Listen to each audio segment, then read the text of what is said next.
نن سبا د موسمي بدلون یعنی کلایمیټ چینج د نقصان سره د پاکستان په شمول ټوله دنیا مخامخ ده.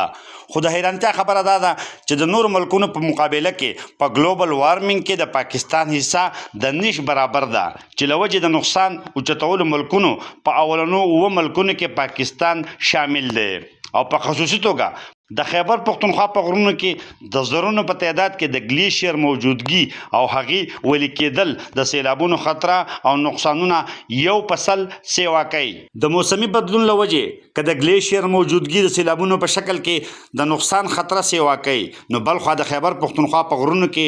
ولاړ ځنګلو ټیمبر مافیا لخوا په بېدردۍ سره کټایي هم دغه نقصان ته دوام ورکوي څنګه چې د لړم ټاپ په غرایزه سلسله کې روانه ده. دلته چې کم ځنګل دی نو هغې نه چې کمې خلکو کټایانې کړي دي یا چې کمې ونې بې درېغه کټ کړی شوي دي پته نه لګي چې د دې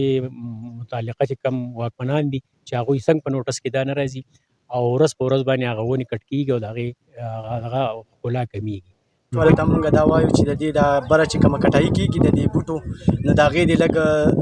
مخنیوی وشي. که یو طرف ته د ځنګلونو د تباهۍ ذمهدار ټیمبر مافیا ګڼلی کېږي نو بل خوا هغه خلک چې په غرونو کې د کانکنۍ اجازت ورکوي برابر شریک دي چې د خپلې ذاتي پیدې لپاره ځنګل تباه کوي او کاڼي اوباسي. د شمشي خان تنګي بالا اوسېدونکی وایي فارسټ زموږ چې کوم دی مکمل تباه او برباد شو دا ونې د سټې نه اوباسي تباه کېږي په دې باندې ګورنمنټ په اربونو روپۍ لګولي دي دا موږ ګورنمنټ له ورکړی و په هغې باندې دا اوسه پورې د هغې واچران دي د فارسټ ډپارټمنټ د دې سره مکمل شامل دی. زموږ د